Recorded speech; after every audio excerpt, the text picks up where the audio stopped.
ජලය තවදුරටත් සම්පතක් නෙවෙයි. ඒක වත්කම් උපයන දෙයක්. කම්පැනි 5කුයි ආයෝජක සමාගම් 2කුයි මේ වන විට විශාල ප්‍රතිශතයක ජලය පාලනය කරනවා.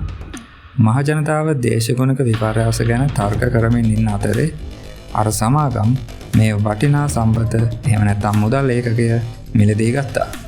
මේක ආරම්භ වුණේ අවුරුදු ගණනාවකට ඉස්සර.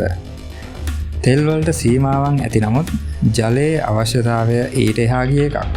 මොවුන් විවිධ අනවනත් මගින් ජල මූලාශ්‍ර වලට අයිතිවාසිකම් කියන්න පටන් ගත්තා.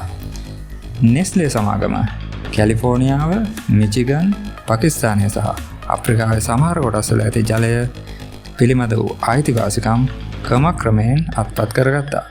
ඔවුන් භූගත ජලය ලබා ගැනීමට ඉතා සුළු මුදලක් වැය කර එම ජලය ඊට වඩා කිහිප ගුණයකට වැඩි මිලට බෝතල් කරලා විකුණන්න පටන් ගත්තා.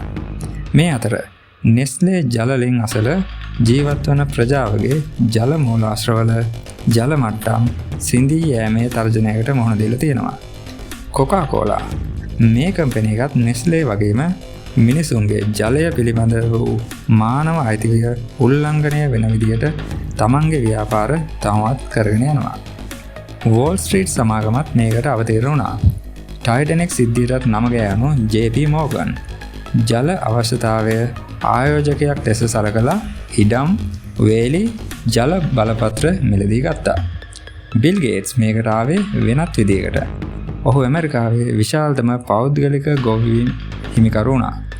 ගොවිබිමක් කියන්නේ භෝග විතරක් නෙවෙයි. ඒකට එම ඉඩමට අයිති වෙන ජල උල්පත්ද අයිති වෙනවා. භූමියයි ජලයයි දෙකම අයිති කරගන්න කෙනා තමයි ඔබ කන්නේ මොනවද, මොන වෙලාවටද කියලා තීරණය කරන්නේ.